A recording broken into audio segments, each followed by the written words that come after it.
ان سے جا کے پوچھو کہ ہمارے نبی کون تھے، تو محمد، کچھ لوگ محمد پہ آ کے رک جائیں، کچھ ادب سے صلی اللہ علیہ وآلہ وسلم کہہ جائیں کہ اگر آپ نے اللہ کو سمجھنا ہے، بٹ کوائن کی ٹریڈنگ سے بندہ جو ہے نا اتنے پیسے تو کما لیے، وقار زکا نے بولا تو صحیح، مطلب تمہیں اللہ کی بات اتنی رسکی لگ رہی؟ مسلمان امت جو ہے بٹ کیوں گئی ہے، اوکے کا پردہ ڈال کے بیٹھے ہوئے کہ نہیں ہم ہمارا ایمان ہے، ہم مسلمان ہیں، اور ان سے جا کے پوچھو کہ ہمارے نبی کون تھے، تو محمد، کچھ لوگ محمد پہ آ کے رک جائیں گے، کچھ ادب سے صلی اللہ علیہ وآلہ وسلم کہہ جائیں گے، لیکن ان کو یہ بھی نہیں پتا کہ ہمارے نبی کون تھے، اللہ کا نہیں پتا۔ جب تک آپ غور و فکر نہیں کریں گے نا، اللہ نے جو یہ آپ کو دیا، جب آپ اپنے کاموں میں لگاتے ہیں تو کیسے آپ اپنے آپ کو سکسیس پا لیتے ہیں؟ اللہ پاک کلیئر کہہ رہا ہے دو طرح کے لوگ ہوتے ہیں، ایک تو ہماری طرف سے جو آیات آ گئیں یہ اسی طرح ہیں، ان کو اسی طرح لے لو، اور جو لوگ قرآن کی رسی کو مضبوطی سے تھامے رکھیں گے وہ راہ ہدایت پر رہیں گے۔ لیکن کچھ لوگ ایسے ہوتے ہیں انہی میں سے جو کہ متشابہات میں لگ جاتے ہیں، یعنی کہ سملیرٹیز کے اندر، تو قرآن میں اللہ تعالیٰ بتا رہا ہے کہ یہ لوگ پھر فتنوں کی طرف چلے جاتے ہیں، اور یہ وہی لوگ ہوتے ہیں چاہے متشابہات میں آئیں یا وہ ہیں جن کے دل میں ایمان آ رہا ہوتا ہے، تو پھر اللہ کہہ رہا ہے کہ تمہیں ہدایت تو دی ہے میں نے، پھر یہ بھی دعا کرو کہ تمہارے دل میں کجی نہ پیدا کریں، یعنی گمراہی نہ پیدا کی۔ قرآن بتا رہا ہے کہ اس وقت نہ تو توریت تھی نہ انجیل تھی، حضرت ابراہیم علیہ السلام صرف ایک اللہ کے تھے، ہر چیز سے قطع تعلق۔ نبی کریم صلی اللہ علیہ وسلم سود کو، تہمتیں لگانے کو، زنا کو، فیشن کو، ان ساری چیزوں کو پسند نہیں فرمایا کرتے تھے، میں جا کے جو ہے نا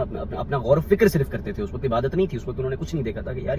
تو اللہ نے ان کے اوپر عیاں کیا، انہوں نے ہم سب کو بتایا۔ اللہ تعالیٰ بیسکلی آپ ایک انڈیویجول سے کنیکٹڈ ہے، لیکن اس نے کہا یہ تمہارا امتحان ہے کہ اگر آپ نے اللہ کو سمجھنا ہے، ذرا سوچیں، نے کچھ مخلوقات پیدا کی اور آپ نے اس کا امتحان کرنا ہے، آپ نے اس کے لیے ایک جزا رکھی ہوئی ہے اور ایک سزا رکھی ہوئی ہے، آپ نے خود کو خود ہائڈ کیا وہ اس سے، آپ پیار کرتے ہیں اپنی مخلوق، آپ کہیں گے نا انصافی ہو جائے گی، میں اس تک احکام تو پہنچاؤں، آپ اس تک احکام پہنچا دیتے ہیں۔ اب وہ آپ کی بات کو نہیں مان رہا، آپ کے اوپر بلیو نہیں کر رہا، تو آپ کیا اس کو بخش دیں گے؟ آپ کو اس نے اتنا لائٹ لے لیا، کو پتہ ہی نہیں ہے کہ آپ کے سامنے کوئی آ کے آپ کی مخلوق کھڑی ہو جائے سجدے کرے گا، اس کو پتہ ہی نہیں ہے کہ وہ آپ کے سامنے سجدے کیا کر رہی ہے۔ اللہ تعالیٰ کی ذات بہت سیریس ہے، اللہ کہہ رہا ہے آپ ذرا باہر نکلیں اور آسمان کی طرف آنکھ اٹھائیں اور ذرا سوچیں کہ اس میں کوئی شگاف نظر آتا ہے، نہیں آتا، نظر نیچی کر لیں، پھر ایک دفعہ آنکھ اٹھائیں، پوری دنیا گھومیں، کوئی نیچر میں آپ کو ایک غلطی نظر آتی ہے؟ نہیں آتی، تمہاری نظریں ناکام، تھک کر لوٹ کر واپس آ جائیں گے۔ لیکن ہم اللہ والوں نے ایک دفعہ یہ کام بھی کرنے کی کوشش نہیں کی۔ آپ کو یہ انٹرسٹ نہیں ہے کہ آپ سمجھتے ہیں کہ آپ کو کسی نے ایسے ہی بنا دیا اور تو پھر ایسے ہی ہو گیا، تو پھر ایسے ہی جہنم میں چلے جانا۔ بھائی دین مشکل نہیں ہے، دین پر یقین سب سے مشکل ہے۔ تو کہہ رہا ہوں دوست، تو 5 لاکھ روپے کما لے گا تو سیکھ لے، چونکہ اس کو یقین ہی نہیں ہے، وہ بولے گا ہاں کما تو لوگے، تمہاری بات تو صحیح ہے، بٹ کوائن کی ٹریڈنگ سے بندہ جو ہے نا اتنے پیسے تو کما لیے، وقار زکا نے بولا تو صحیح تھا،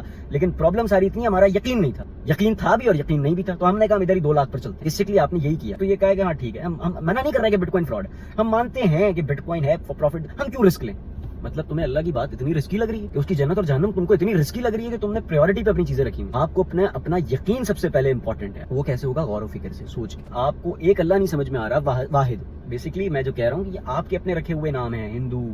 اللہ نے کہا ایک ہو کر آؤ میرے پاس، اور آپ بولیں گے کوئی معبود نہیں، کوئی الہ نہیں، کوئی معبود نہیں، کوئی کریٹر نہیں سوائے ایک کے، اسے اللہ ہے، وہ حی قیوم ہے، وہ الحی القیوم اس کا نام ہے۔ کیوں ہے؟ کیونکہ وہ کہہ رہا ہے میں ہمیشہ رہنے والا ہوں، ہمیشہ سے ہوں، ہمیشہ رہوں گا، الحی القیوم، کیونکہ میں سب کچھ تھامے ہوں، تو یہی نام ہوگا نا بھائی۔ ایک دعا تو لازمی آپ صلی اللہ علیہ وسلم سب سے زیادہ مانگتے تھے، وہ پڑھا کریں، یا مقلب القلوب ثبت قلبی علی دینک، اے دلوں کو پھیرنے